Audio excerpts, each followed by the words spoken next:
Hello, welcome.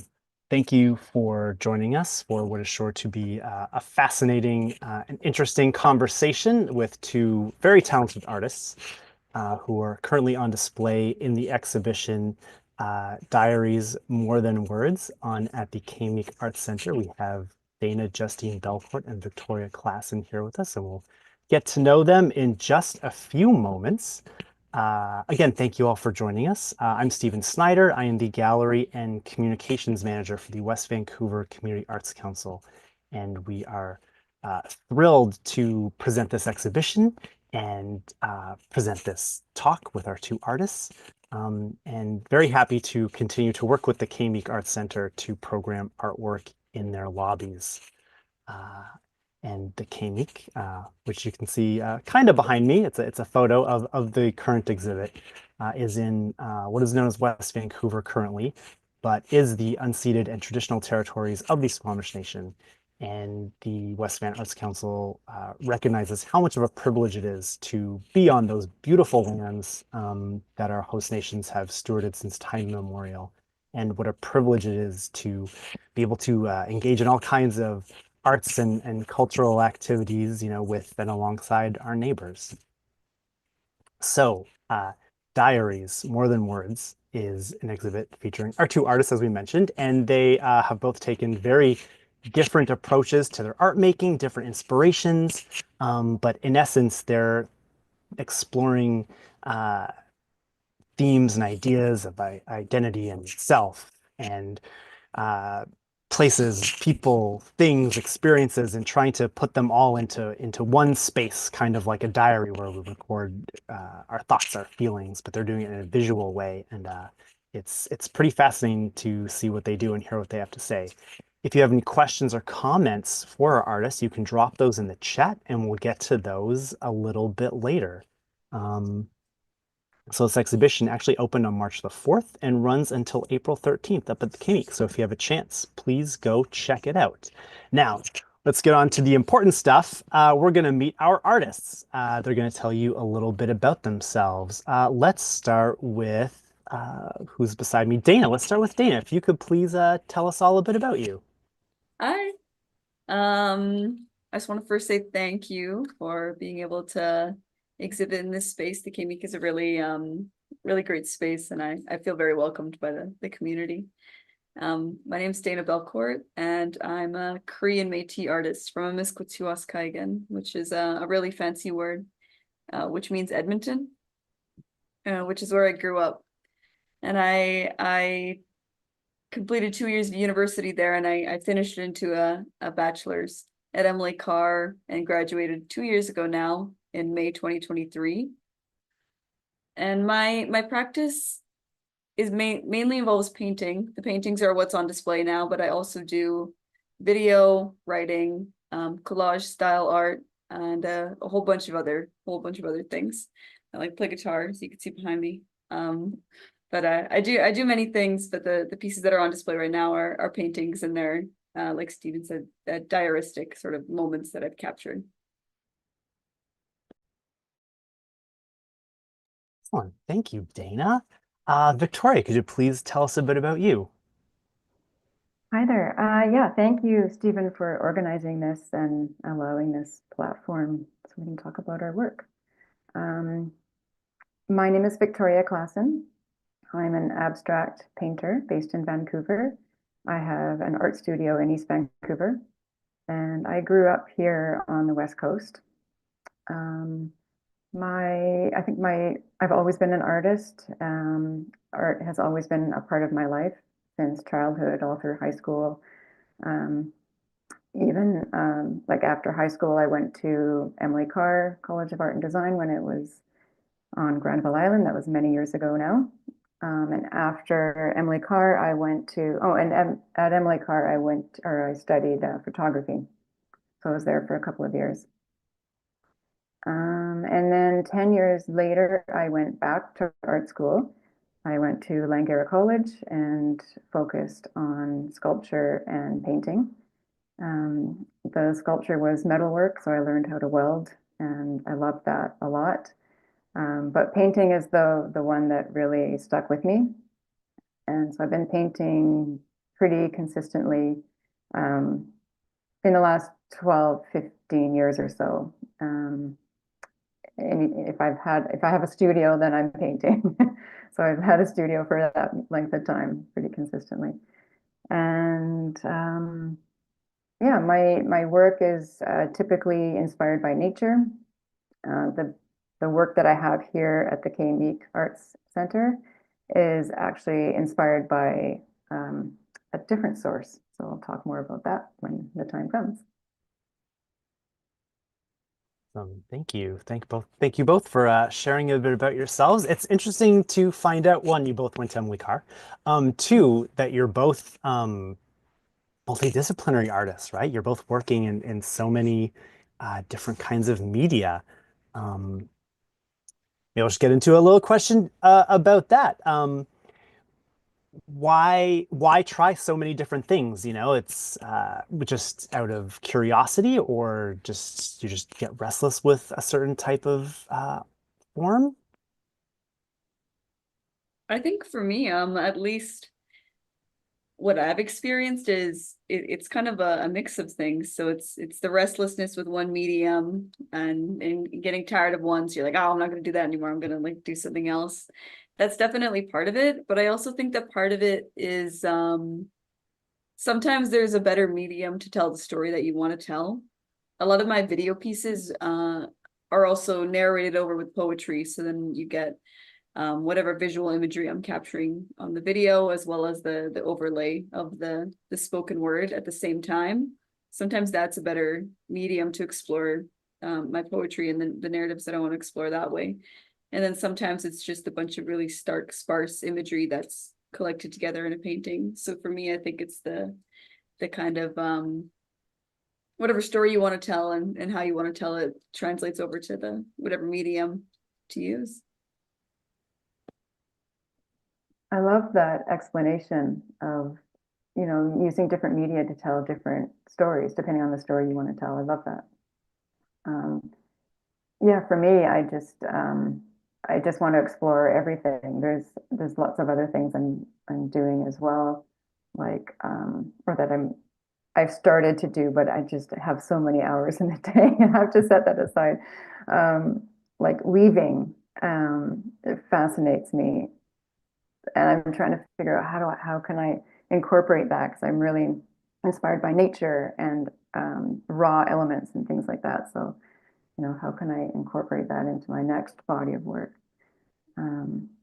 Yeah, it's just there's so many things like pottery and welding and paper art, and it's just not enough time in one life to try everything. Yeah. Very cool. So now we're going to take a very short tour of the exhibit, so everybody watching can get a little bit of a taste of what to expect.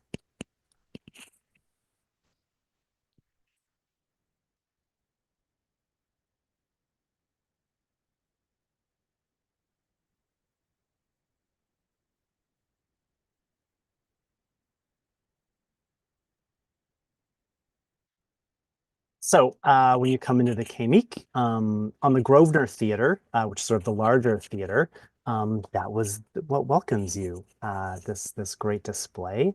And we'll start off, it starts off with Victoria's work.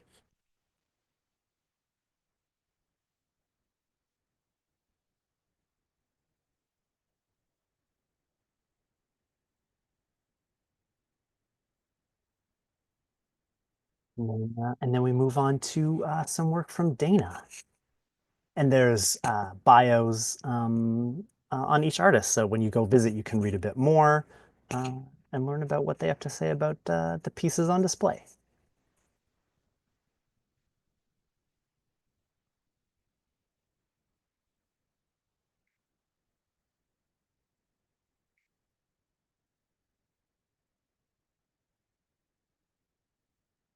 And then from there, you get to go downstairs to the McEwen Theater. It's the smaller theater, and it has this lovely sort of lobby and gathering space, where again, yes, we've got right near the stairs. We start off with some more work from Victoria.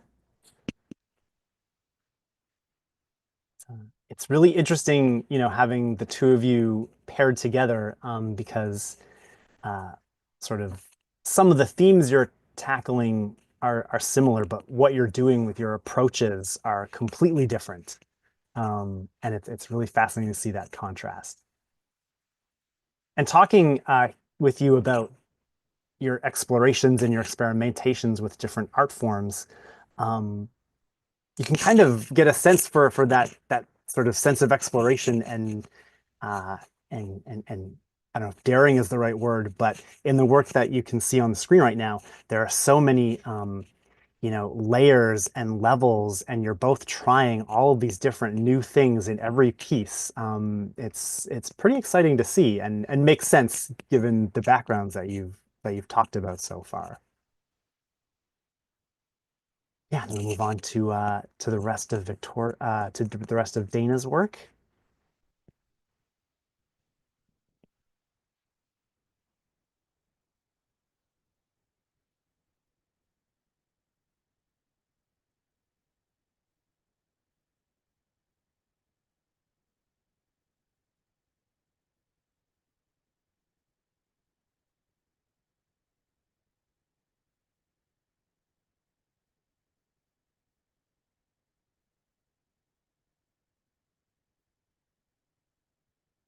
That's the show. Just a quick little rundown of it. The video doesn't do the artwork justice. You really have to go down to the K-Meek in person to really see it and experience it in its full uh, life, because there's a lot of life in this artwork, and there's a lot to discover. It's a pretty special show. Um, so each of our talented artists have selected one of the pieces on display to talk a little bit more in depth about, as sort of an example of what they're trying to say with the body of work and maybe about their processes involved. So let's pull up the painting that Victoria that you've chosen. If you could tell us about this fantastic piece. Yeah.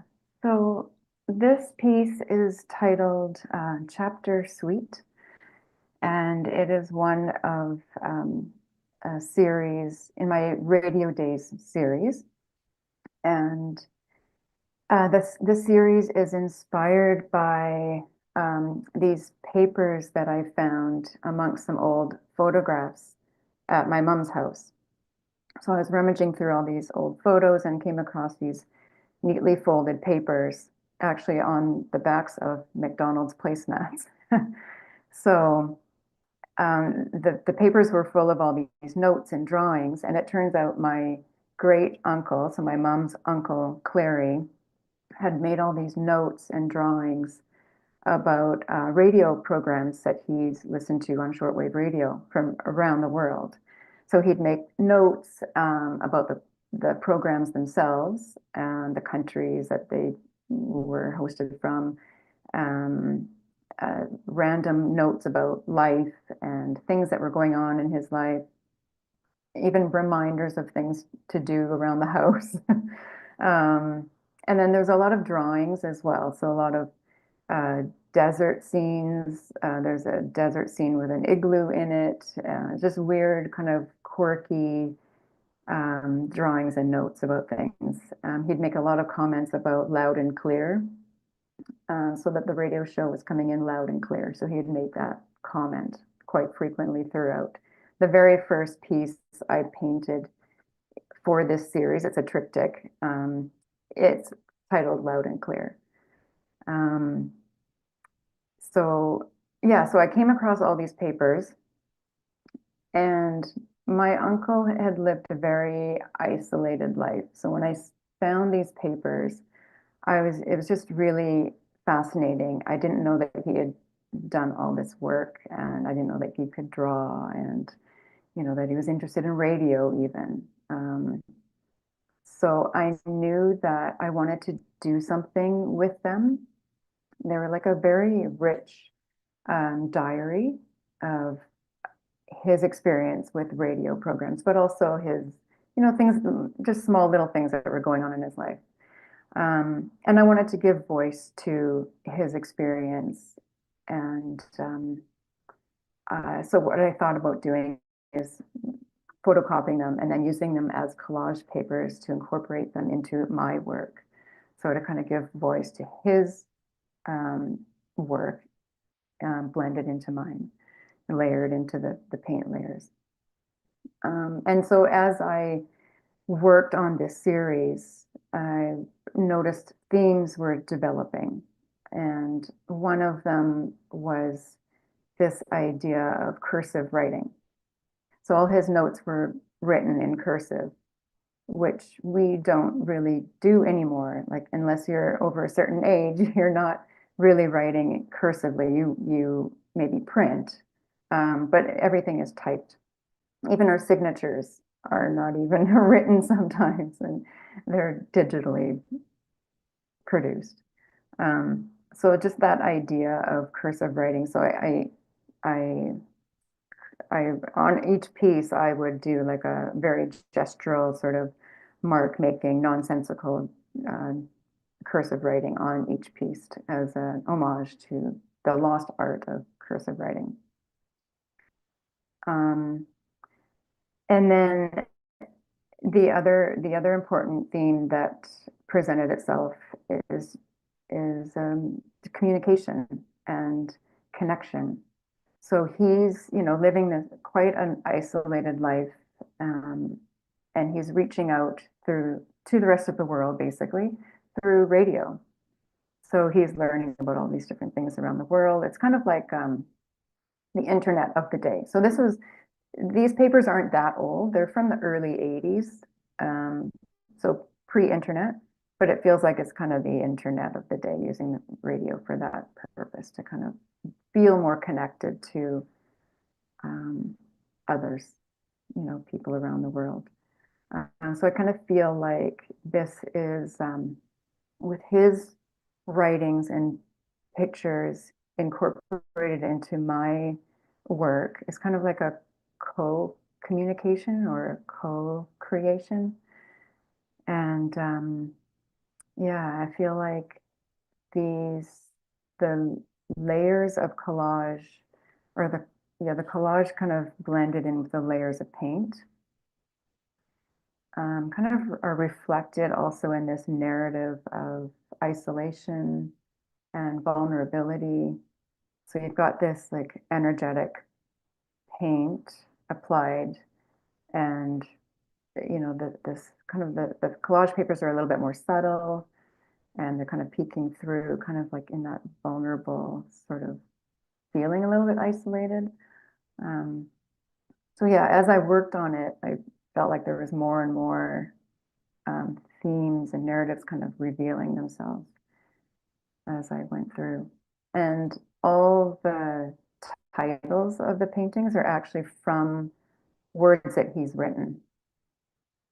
So it's kind of also lends itself to that kind of connection and co-communication.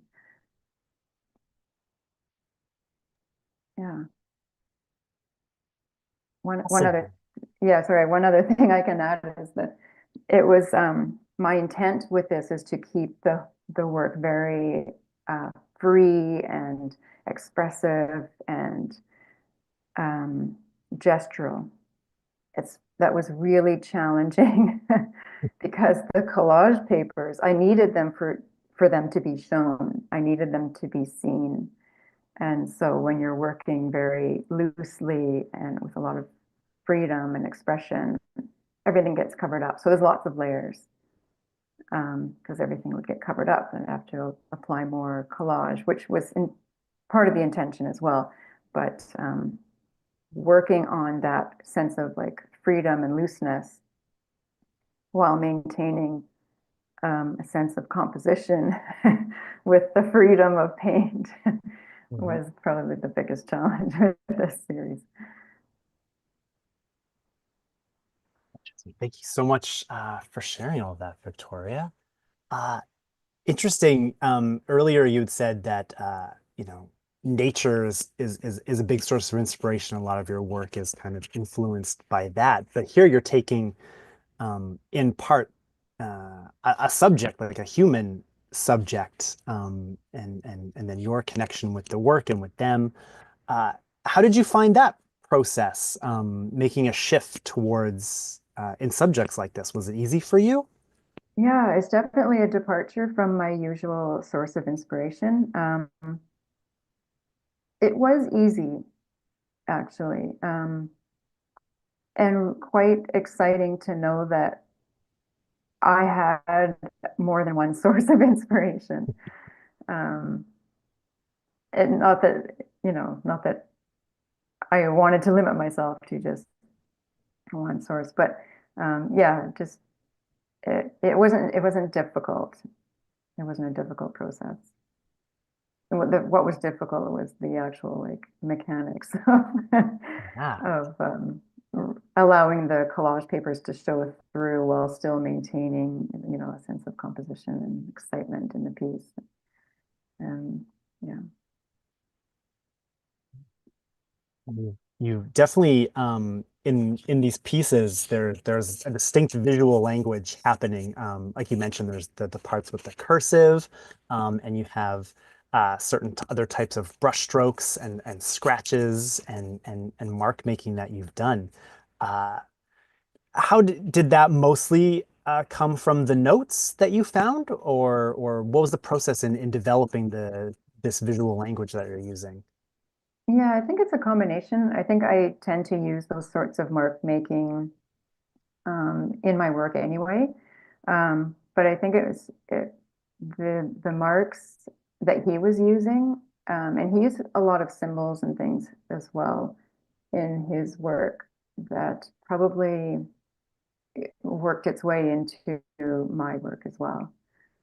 Um, yeah, and then the colors, his papers, I mean, I photocopied them so they were black and white.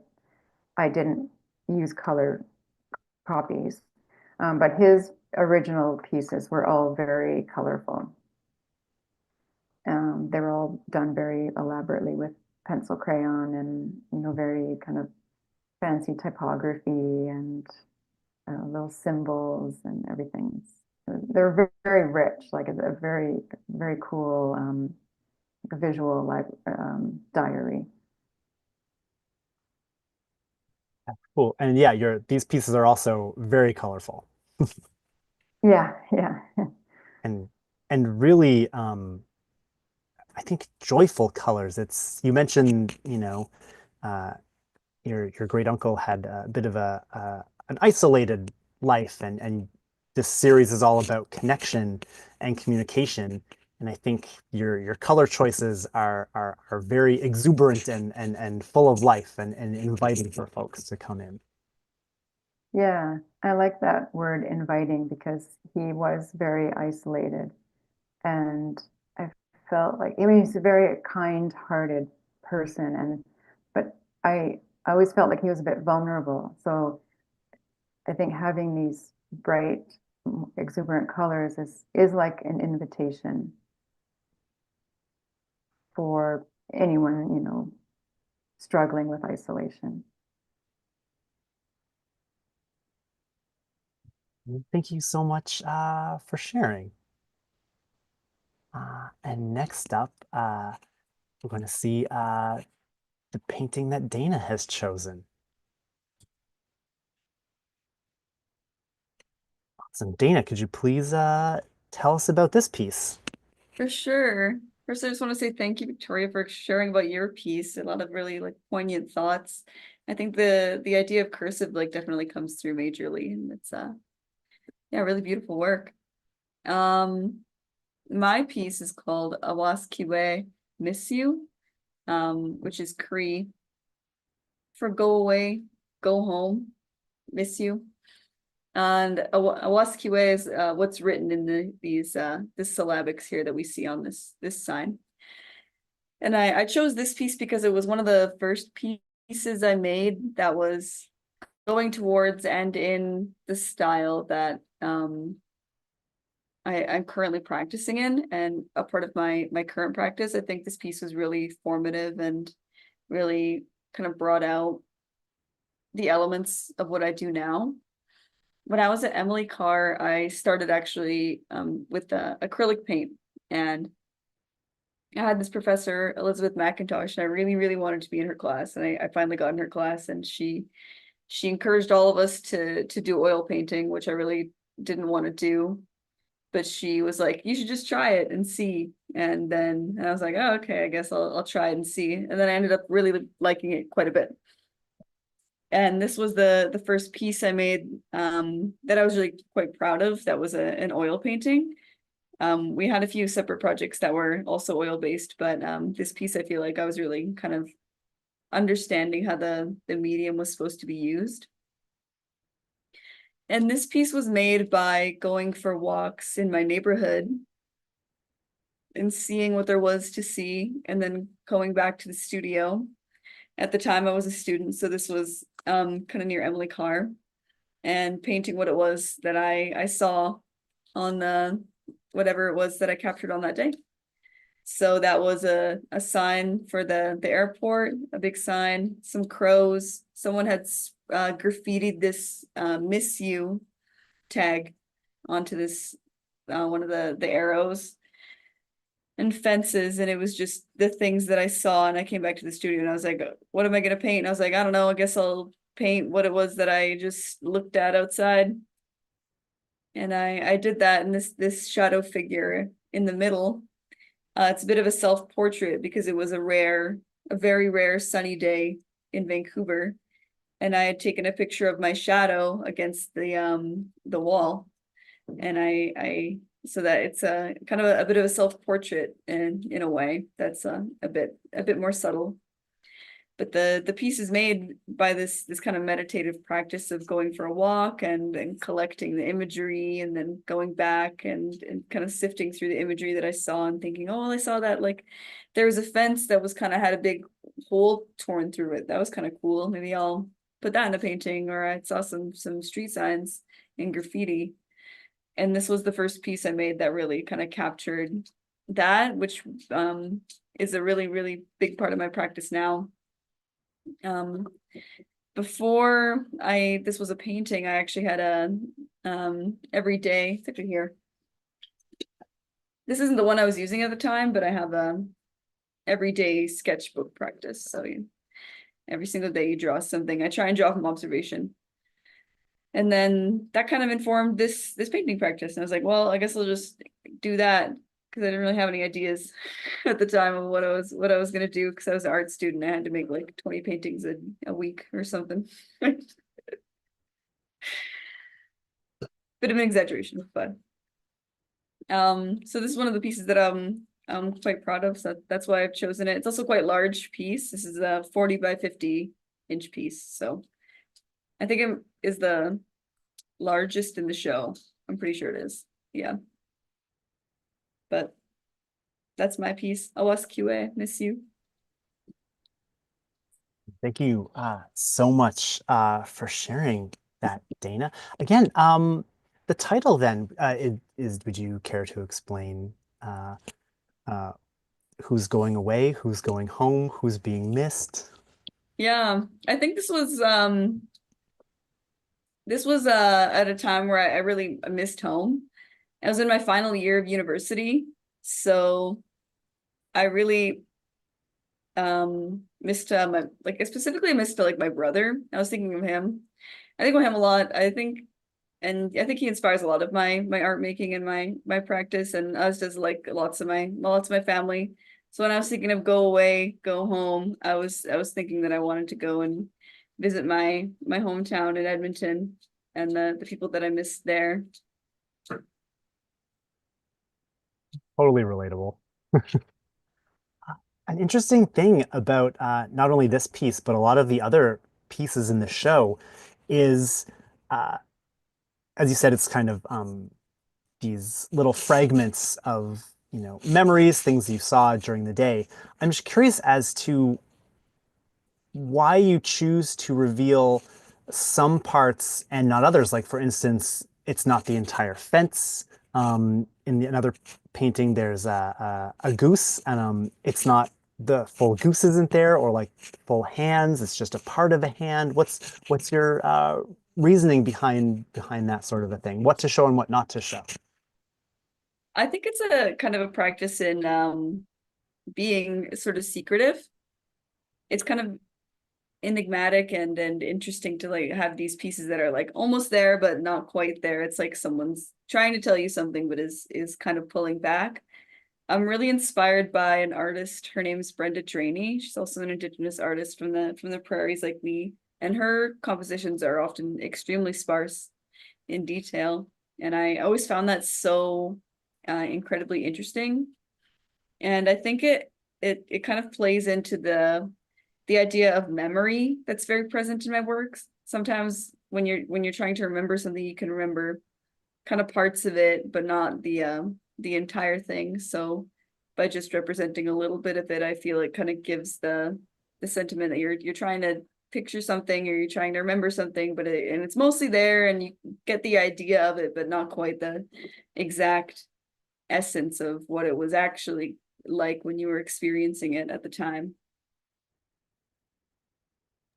Yeah, no, that fragmented, reality almost of your pieces is very present. And like Victoria's, I think inviting, you can say some people might, categorize your work as possibly leaning in towards surrealism a little bit, which a lot of people can find inaccessible. But there's something about your work. Maybe it's the fact that that sparse compositions, right? You're giving us room to move into the worlds that you're creating. So it makes it again really inviting work, very accessible work. Yeah, I think by adding kind of blank spaces, you give the chance give the viewer a chance to kind of rest between the beats of the painting. And I really like adding that into my work. This diarist sort of mode that you're in right now. Do you feel that as something you're going to continue to explore? I definitely think so. Right now I have a residency planned in Halifax with the Khyber Arts Center, and the practice and the residency proposal that I wrote was based on this practice.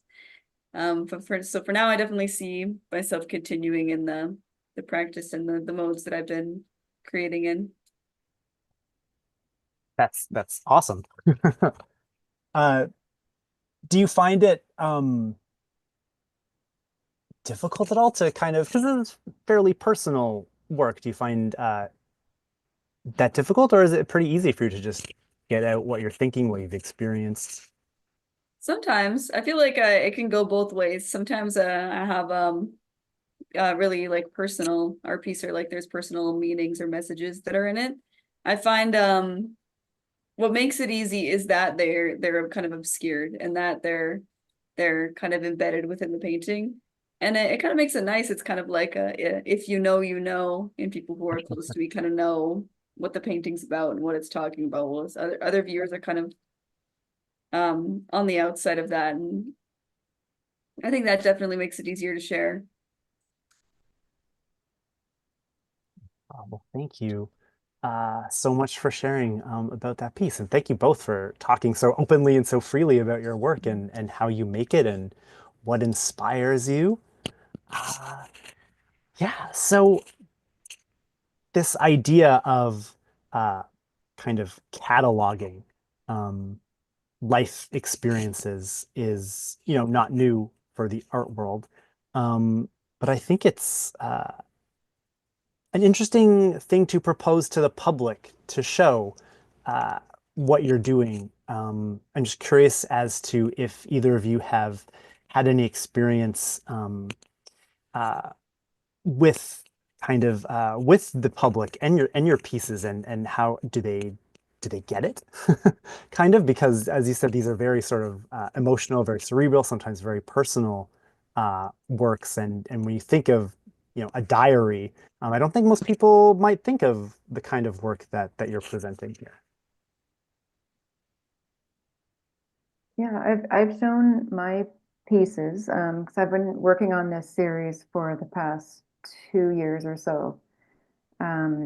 So they have been seen, although I have 5 new ones in this show that haven't been seen anywhere else.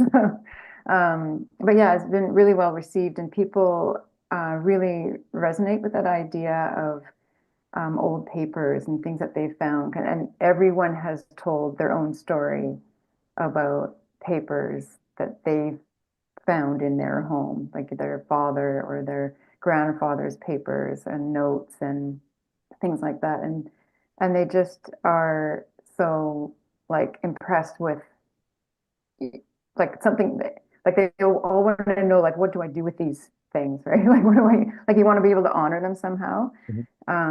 And so they've been quite receptive to seeing how that's been preserved in a way. I mean, they are photocopies, but um, yeah, it's exciting for me to see that other people are excited by it. Yeah. Yeah. I feel like I definitely agree, and I relate to the. It's exciting to see that other people are excited by it because some of the pieces are quite personal, and I think that the kind of strength in them, especially being a diary, is that a lot of them have elements that are so mundane. Like in the piece Requiem, there's a hand pulling the cord of a bus string, and it is the Where is one it? Somewhere on I your other can't point shoulder, to it. on your other There we shoulder. go. Yeah. That one, yeah. The stranger pulling a bus string and my friend's dog. And so I think those are kind of universally colloquial imagery of a hand or a dog or there's one I painted it when I moved here. It's a wall of English ivy. And I think that what makes these pieces kind of relatable is that it's the universal imagery of like geese or chains or fences, things that are um part of the everyday. I think a lot of my work kind of commemorates the mundane, and that's something that's really quite strong about it. Yeah. Yeah, totally. Presented in a new way. Yeah, Mhm. exactly. Yeah, thank you. Yeah, there's something really, um, I guess, liminal about both of your works, right? Because it's this merging of past and present, and maybe even looking towards the future and these different states of being. That's pretty fascinating.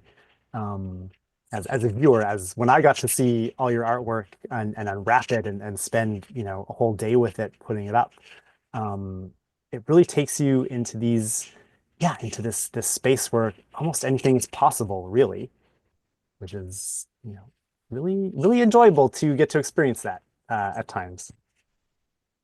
Nice. Yeah, that's what I like about well, this other theme that kind of emerges with the historical context, even though, yes, it was only in the 80s, but um, you know, these older papers, they're kind of distressed and made to look a little bit older as well, and then incorporated in a more contemporary art style. So kind of that blend of the two.